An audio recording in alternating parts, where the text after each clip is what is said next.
may have noticed the recent hype about the Navy confirming the reality of UFOs. That's pretty cool, right? But what does that even mean? We know UFOs are real, and the military has openly acknowledged that for decades. So what's the deal with this recent news? This latest flood of headlines was prompted by veteran UFO researcher John Greenwald. On September 11, 2019, Greenwald published a story on his website, theblackvault.com, titled U.S. Navy Releases Dates of 3 Officially Acknowledged Encounters with Phenomena. The 3 encounters referenced here are those shown in the highly publicized videos released in December 2017 and March 2018, now known as the FLIR 1, Gimbal, and Go Fast videos.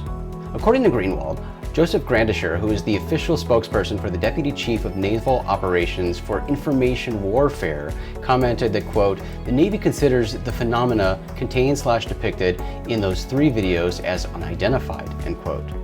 Just a side note here, a conspiracy theorist would go nuts reading into that guy's title. On September 17, 2019, MJ Banias and Tim McClellan published a story on Motherboard, Vice.com's tech section, about Greenwald's story titled, The Navy Says the UFOs in Tom DeLonge's videos are unidentified aerial phenomena. The 3 videos previously mentioned were released to the public by Tom DeLonge's company To the Stars Academy of Arts and Science, and it's this Motherboard article that spawned headlines by media outlets around the world.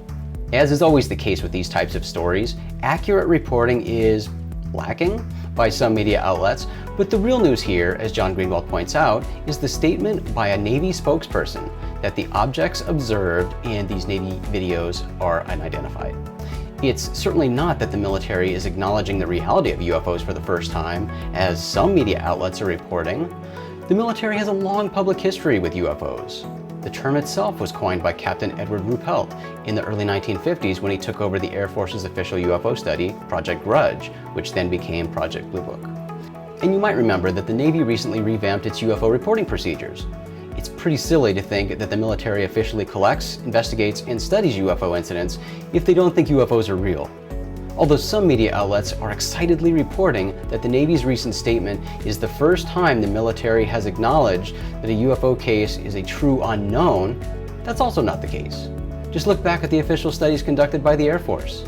Not only did Project Sign acknowledge unknown or unidentified objects, it went so far as to say the most likely explanation for some UFOs was extraterrestrial spacecraft. And Project Blue Book listed 701 of their investigated cases as unknowns. Some other media outlets have focused on the Navy's use of the words phenomena and unidentified in its statement. For years now, unidentified aerial phenomena has been the term of choice for the military when referring to UFOs.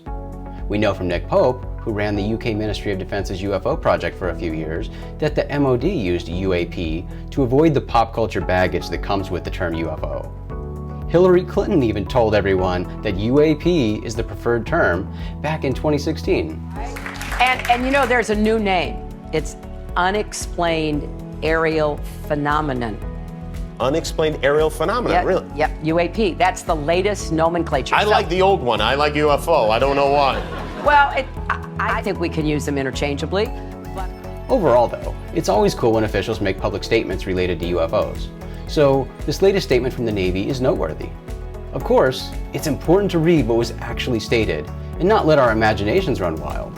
The statement provided to John Greenwald states, quote, the Navy considers the phenomena contained/depicted in those 3 videos as unidentified, end quote.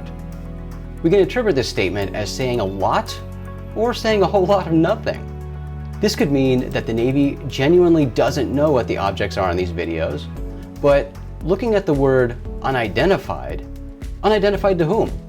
Clearly the public doesn't know what those objects are, so that means they're unidentified. But it doesn't necessarily mean the Navy doesn't know. Additionally, it's interesting when you read the explanation provided to Greenwald for why UAP is used in this instance. The Navy spokesperson states, quote, unidentified aerial phenomena terminology is used because it provides the basic descriptor for the sightings/observations of unauthorized/unidentified aircraft/objects that have been observed entering/operating in the airspace of various military controlled training ranges, end quote. It's curious that he's limiting the scope of UAPs to objects seen entering and operating, quote, in the airspace of various military-controlled training ranges, end quote.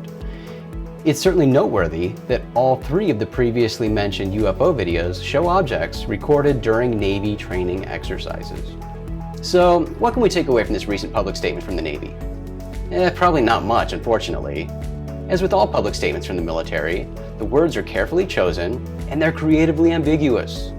Did the Navy just confirm that UFOs are real? No. The military established that long ago. Is the Navy truly perplexed by the objects seen in the videos? Maybe. Are the objects seen in the videos extraterrestrial spacecraft? It's always a possibility. But with statements like the recent ones from Navy spokesperson Joseph Grandisher, the door's open for all sorts of speculation.